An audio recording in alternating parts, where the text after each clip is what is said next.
Minus Q and plus Q ये आपका dipole है। इन दोनों चार्ज को ज्वाइन करने वाले इस लाइन को, दोनों चार्ज की ज्वाइन करने वाले इस लाइन को हम सब डाइपोल एक्सिस के नाम से पुकारते हैं, डाइपोल एक्सिस। एंड दोनों के बीच के डिस्टेंस को परपेंडिकुलरली बाइसेक्ट करने वाले इस लाइन को इक्वेटोरियल लाइन के या इक्वेटर के नाम से पुकारते हैं, इक्वेटोरियल लाइन। सो डाइपोल की स्टडी में कई तरह के टर्म्स के इस्तेमाल हो गए, dipole moment, dipole axis and equatorial line. जब किसी पॉइंट को हम डाइपोल एक्सिस पे लेते हैं, सपोज यहाँ पे हम एक पॉइंट को लें, तो इसे कभी-कभी एंड ऑन पोजीशन कहा जाता है। ये पॉइंट कहाँ है, तो इस डाइपोल के एंड ऑन पोजीशन में ये पॉइंट है। इस पॉइंट की पोजीशन को एंड ऑन पोजीशन कहते हैं। एंड जब हम कोई पॉइंट इक्वेटोरियल लाइन पे लेते हैं तो इसके पोजीशन को ब्रॉड साइड ऑन पोजीशन कहते हैं, broad side on position, side on position.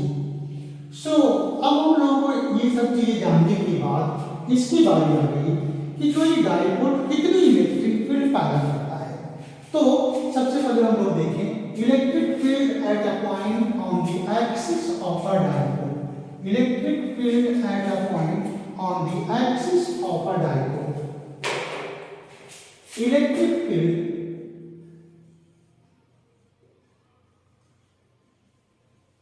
at a point on the axis of a dipole, electric field at a point on the axis of a dipole. Here it means we are given a dipole. Suppose this is a dipole consisting of minus q and plus q charge. Suppose they are separated by distance 2. We are to find electric field due to this dipole at a point on the axis of the dipole. So सबसे पहले हम क्या करेंगे, इसकी axis को पहचानेंगे। दोनों charge को मिलाने वाली जो ये लाइन होगी वही एक्सिस हो जाएगी।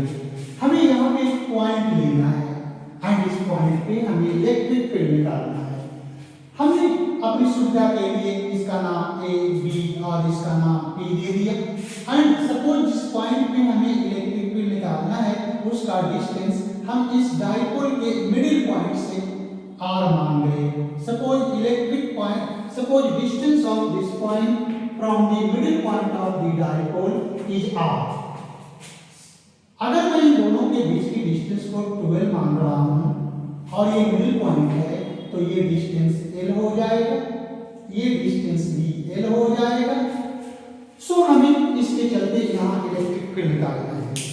आपने इलेक्ट्रिक फील्ड के पिछले वीडियोज को देखा होगा, आप देखें तो आपको ये दिखाई पड़ेगा कि हम लोगों ने बातें करा था कि जब कभी भी हमें सिस्टम की वजह से किसी पॉइंट पे फील्ड निकालना हो तो प्रत्येक चार्ज के चलते अलग अलग फील्ड को निकाल करके हम उसका वेक्टोरियल सम करेंगे प्रत्येक चार्ज के चलते। तो किसी एक चार्ज से शुरू करते हैं।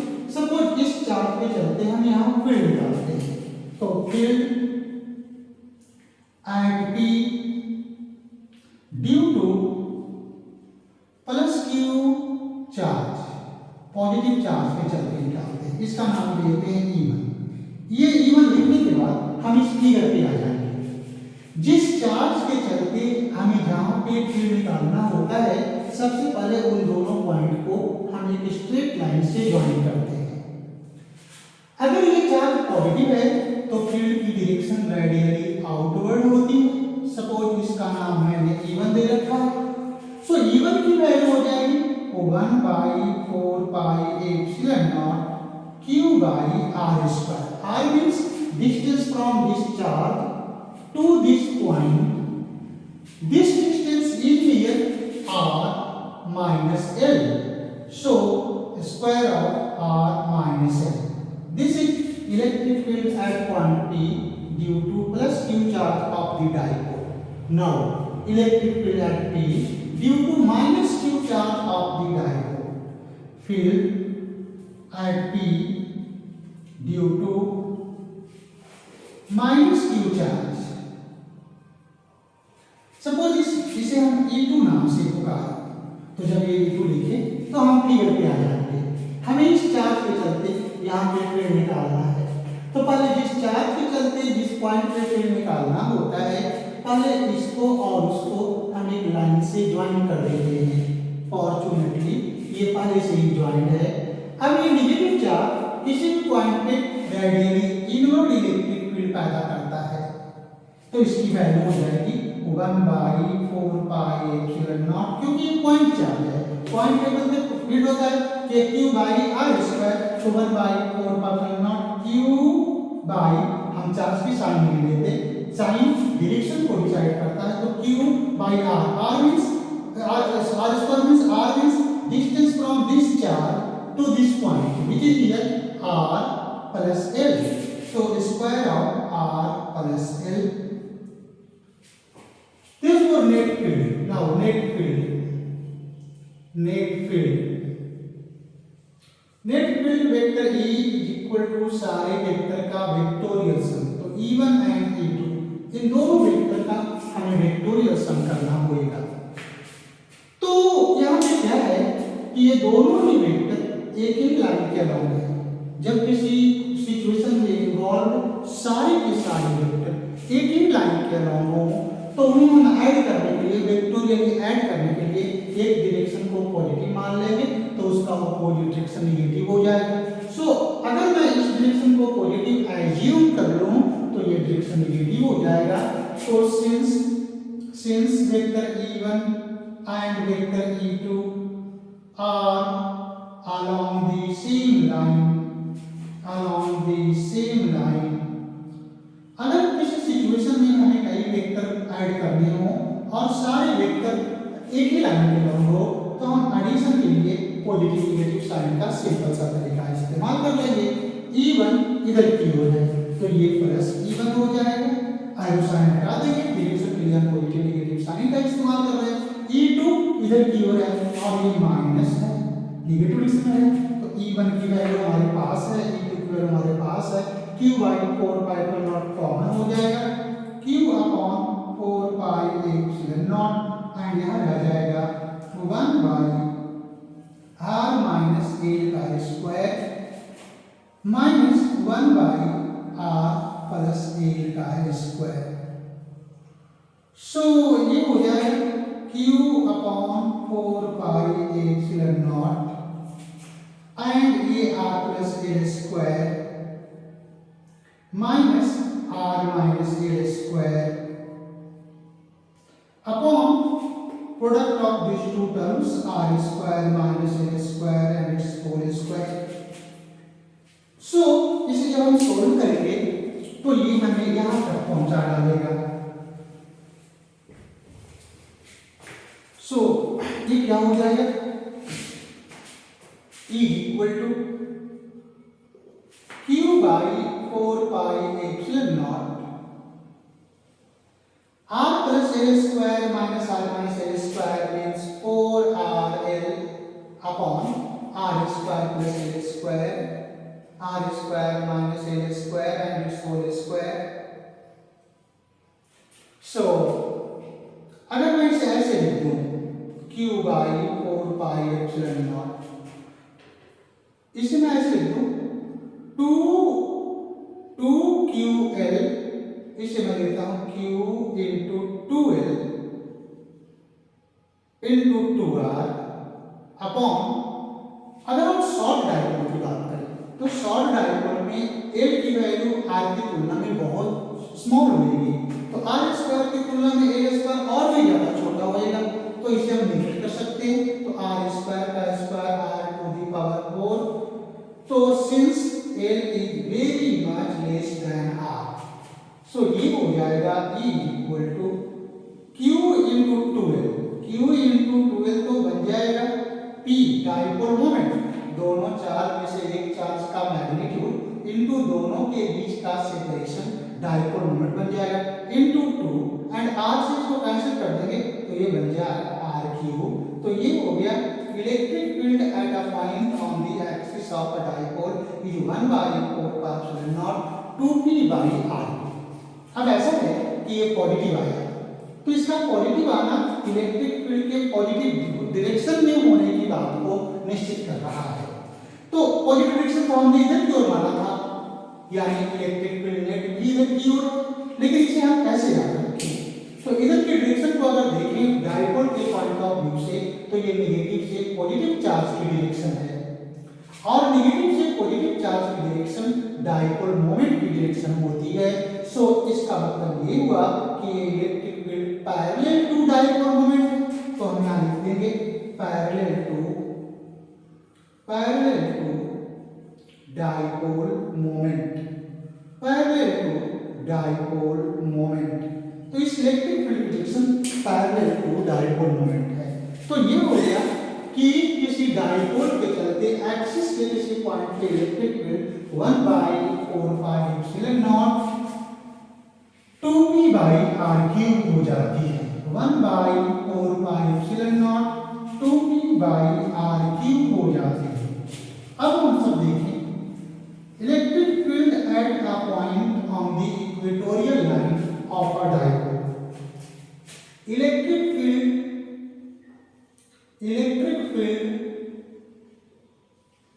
at a point on the equatorial line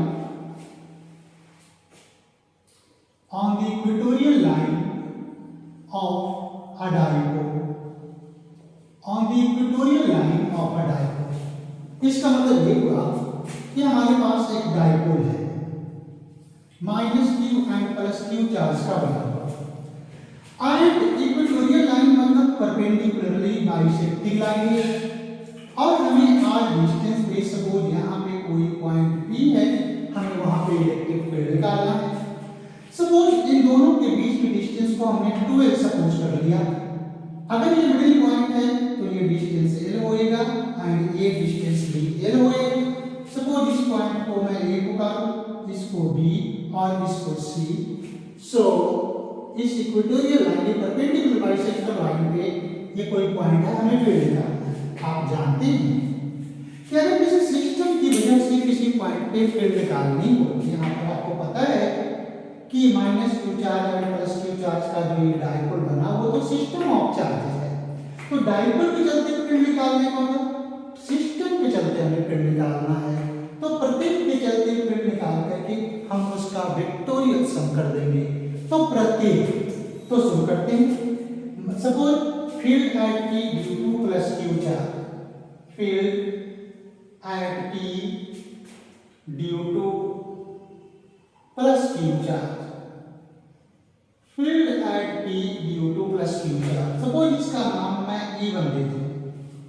तो अगर इसके चलते यहाँ फील्ड निकालना है तो पहले इसे हमें इसको ज्वाइन करना पड़ेगा। पॉजिटिव चार्ज के चलते फील्ड का डायरेक्शन रेडियली आउटवर्ड होगा, तो रेडियली आउटवर्ड का मतलब यहाँ पे हम दिखाएंगे E1। बहुत सारे बच्चे यहाँ पे एरो लगा देते हैं, वो ठीक नहीं है। हमें हमेशा जिस पॉइंट पे फील्ड निकालना हो, वेक्टर जो इस फील्ड को दिखलाने वाला है उसकी टेल को हमेशा उसी पॉइंट पे रखेंगे। तो जिस पॉइंट पे निकालना है उस पॉइंट पे उस वेक्टर की टेल रखेंगे। अब रही बात कि इसकी मैग्नीट्यूड कितनी होगी, तो ये तो पॉइंट चार्ज है। पॉइंट चार्ज के चलते किसी पॉइंट पे इलेक्ट्रिक फील्ड की मैग्नीट्यूड होती है 1 by 4 pi epsilon naught q upon this distance from this right angle triangle with the help of Pythagoras theorem we can say this is root under r square plus l square and its whole square means r square plus l square। now field अब इसके चलते हम यहाँ पे निकालेंगे field at P due to minus q charge, field at P due to minus q charge, negative charge के चलते यहाँ पे इसका नाम दे दिया E2 लिखने के बाद हम क्लियर पे चले जाएंगे। इसके चलते यहाँ निकालना है तो पहले इसको ज्वाइन कर देंगे। निगेटिव चार्ज करते इस पॉइंट पे जो फील्ड होएगा रेडियली इनवर्ड होएगा, तो ये मैं इसे दिखा दूंगा। इसकी मैग्नीट्यूड क्योंकि ये पॉइंट चार्ज के चलते इलेक्ट्रिक फील्ड बताना है, तो पॉइंट चार्ज के चलते फील्ड होता है 1/4πε0 q upon square of this distance which is equal to this distance, so r square plus l square। ये हो गया आपका इलेक्ट्रिक फील्ड। अब इन दोनों का net field, therefore net field vector E equal to vector E1 plus vector E2। Net field vector E equal to vector E1 plus vector E2। अब ये दोनों वेक्टर सेम लाइन के अलावा नहीं है, तो हम डायरेक्शन बदलाने के लिए पॉजिटिव नेगेटिव साइन का इस्तेमाल करके इसे नहीं ऐड कर सकेंगे। तो इसको ऐड करने का तरीका ये होगा कि स्पेशली आप देख सकते हो कि magnitude of E1 and magnitude of E2 are equal since mode of vector E1 is equal to mode of vector E2, therefore resultant जब दो वेक्टर की मैग्नीट्यूड इक्वल होती है तो उसका जो रिजल्टेंट होता है दोनों के एंगल बाइसेक्टर लाइन के लंब होएगा। therefore resultant vector E will be along the angle bisector line, तो अब एंगल बाइसेक्टर लाइन हमें बनाना है। आप ये देख सकते हैं कि अगर मैं इस एंगल को थीटा सपोज कर लूं तो ये एंगल भी थीटा होगा। क्यों ये एंगल थीटा होगा? क्योंकि ये ट्रायंगल के रूप में अगर आप देखें इसकी लेंथ भी √r² + l², इसकी लेंथ भी √r² + l²। तो जब किसी ट्रायंगल के दो साइड इक्वल हो तो इक्वल साइड के ऑपोजिट एंगल्स भी जो होते हैं वो इक्वल होते हैं। सो इसके ऑपोजिट एंगल ये और इसके ऑपोजिट एंगल ये दोनों ही इक्वल होंगे। तो अगर ये दोनों इक्वल है तो हम इस एंगल के बारे में बात करें। This angle is exterior angle for this very triangle and exterior angle is always equal to sum of opposite interior angles. So theta plus theta, this angle is 2 theta, and resultant vector E is along the angle bisector line. Means if this is E, then this angle will be theta, this angle will also be theta. Therefore जब resultant इस line के along है तो इसका जो magnitude होएगा सारे vector के इस पे जो कंपोनेंट्स होंगे उसके सम के इक्वल हो जाएंगे। अगर रिजल्टेंट की ओर पता हो कि वो इधर की ओर है तो इसका जो मैग्नीट्यूड होएगा that will be equal to the sum of magnitude of components of all the vectors being added. So this is component of E1 on this line is E1 cos theta and इसकी component इस पे फिर से हो जाएगी E2 cos theta. So E1 and E2 दोनों की magnitude equal है, cos थीटा दोनों में है, तो ये दोनों का सम जो होगा twice of any one term E1 is equal to 1/4πε0 q upon r² plus l² into cos theta.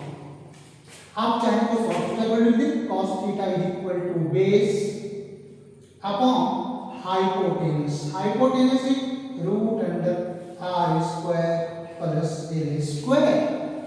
So E becomes equal to 1/4πε0 2ql upon this multiplied by this becomes r² plus l² power 3/2। So इसे और भी simplify अगर हम लोग करें तो ये electric field क्या बन जाएगा?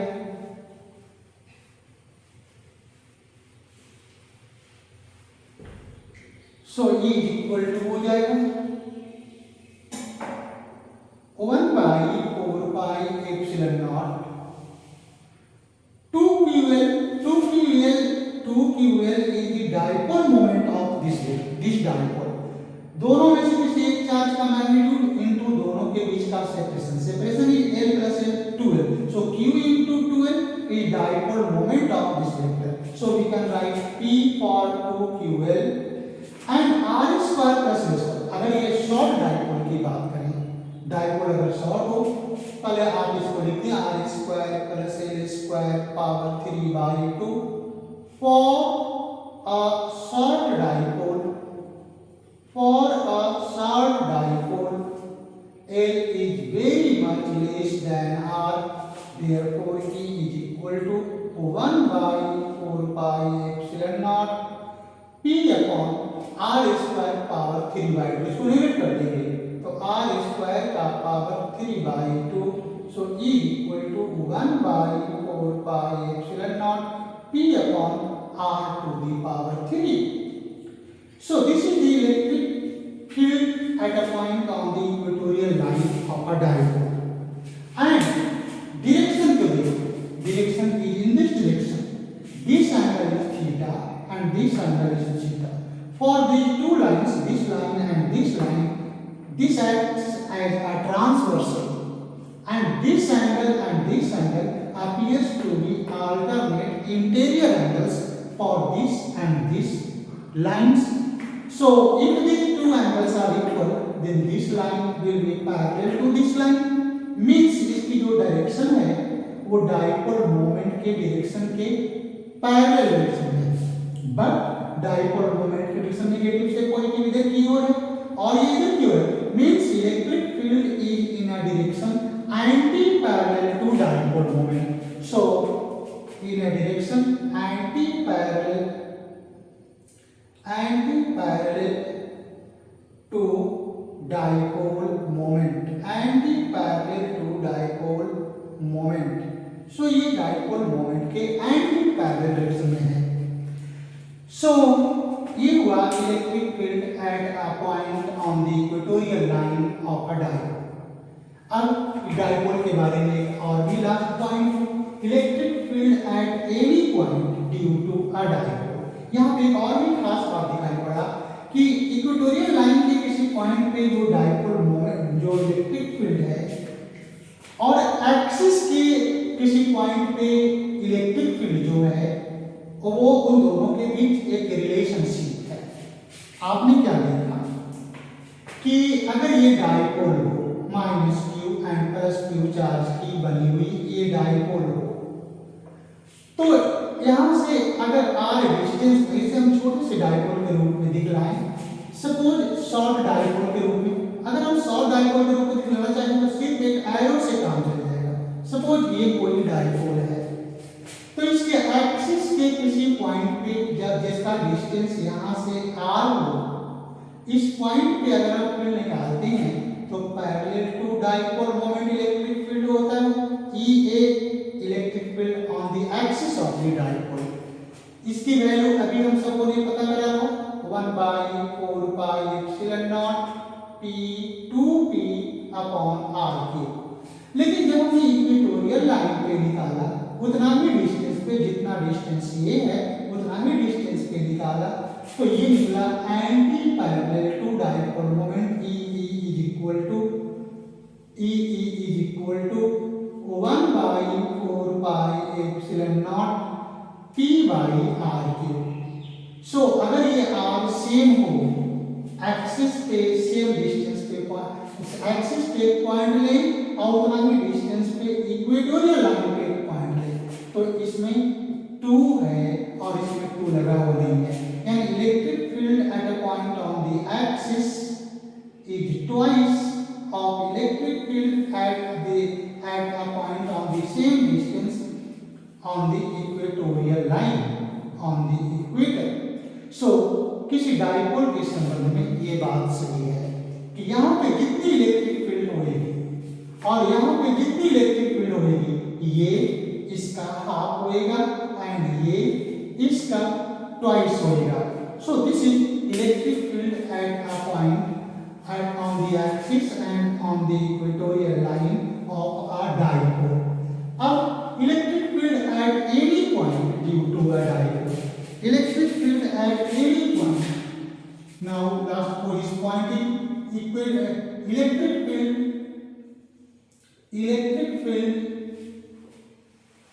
at any point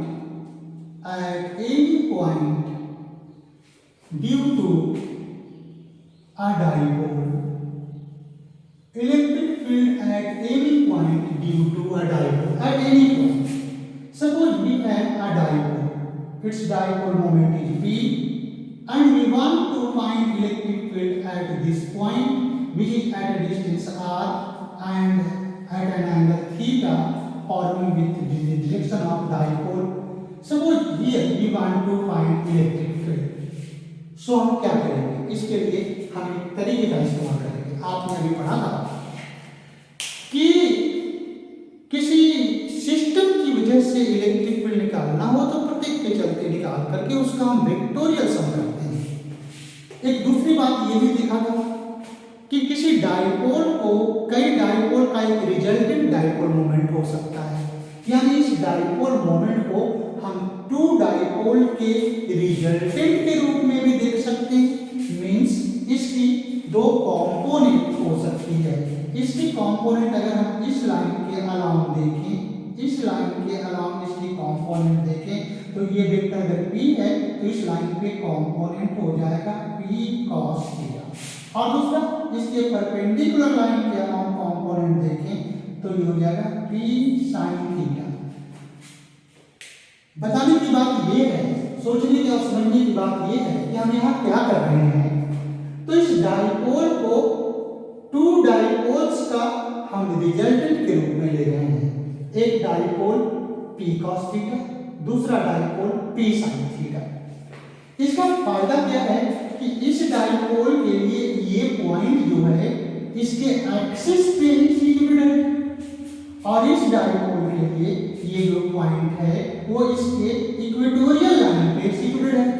तो अगर कोई पॉइंट किसी डाइपोल के एक्सिस पे होता है तो इसके चलते यहाँ electric field parallel to dipole moment होता है। डाइपोल मोमेंट इधर की ओर है तो इसके चलते इलेक्ट्रिक फील्ड इधर की ओर हो जाएगा। E1 कर देते हैं इसको, और इस E1 की वैल्यू हम सबों ने अभी याद करा था कि इसके चलते कि जब कोई डाइपोल हो उसके एक्सिस पे कोई पॉइंट हो तो इलेक्ट्रिक फील्ड होता है 1/4πε0 p 2p। तो 2p की वैल्यू तो p cos थीटा, क्योंकि इस डाइपोल के लिए एक्सिस का पॉइंट है, तो 2p cos theta upon r cube, means ये डिस्टेंस r है तो ये r क्यूब हो जाएगा। अब इसके चलते, इस डाइपोल के चलते मैं यहाँ फील्ड निकाल लेता हूँ और दोनों फील्ड का वेक्टोरियल सम कर दूंगा, तो इसके चलते नेट फील्ड हो जाएगा। तो इसके लिए ये इक्वेटोरियल लाइन है, और इक्वेटोरियल लाइन के किसी पॉइंट पे इलेक्ट्रिक फील्ड जो होता है anti parallel to dipole moment होता है। इसकी डाइपोल मोमेंट इधर की ओर है तो एंटी पैरेलल इधर की ओर हो जाएगा। इसका नाम अगर मैं E2 दे दूं तो E2 की वैल्यू हमें दिखेगा E2 is equal to 1/4πε0 p sin theta upon r cube. Now these two vectors are perpendicular to each other, so resultant will be equal to root under E1 square plus E2 square। जब two vector एक दूसरे के perpendicular हों तो उनका resultant root under square of x component plus square of y component होता है। सो इसको अगर आप सम करेंगे तो जो कॉमन है उससे पहले ही कॉमन ले लें, p कॉमन है इसे बाहर निकाल देते हैं, 4πε0 r क्यूब कॉमन है इसे भी बाहर निकाल देते हैं, और ये रह जाएगा square of this quantity means sin square theta plus square of this quantity means 2 cos theta and its square is 4 cos square theta. So p upon 4πε0 r cube, and is 4 cos square theta में से एक cos square theta को इसके साथ ले लें तो sin square theta plus cos square theta will become 1 and यहाँ 3 रह जाएगा। सो 1 plus 3 cos square theta, 1 plus 3 cos square theta. This becomes electric field at any point due to a dipole। ध्यान ये रखना है कि थीटा डाइपोल मोमेंट के direction के साथ लेना है। ये सब कॉन्सेप्चुअल पॉइंट्स है। थीटा हमेशा डायरेक्शन ऑफ डाइपोल मोमेंट के साथ लेना। अब इनका रिजल्टेंट, ये रिजल्टेंट इस तरह से मान लीजिए कि सपोज ये इसके साथ अल्फा एंगल बनाता है, तो आप ऐसे कर सकते हैं, इस वेक्टर की हेड पे दूसरे वेक्टर की टेल को रखकर ड्रॉ कर दें। ये E1 है, ये E2 है, ये आपका E हो गया। सो tan अल्फा एंड इसका डायरेक्शन के बारे में, tan alpha is equal to perpendicular by base. Perpendicular is E2 and base is E1। तो E2 की वैल्यू एंड E1 की वैल्यू, तो tan alpha is equal to tan alpha E2 is 1 by 4 pi epsilon naught P sin theta upon R cube upon 1 by 4 pi epsilon naught 2P cos theta upon R cube। ये cancel हो गया, R cube cancel, P and P cancel.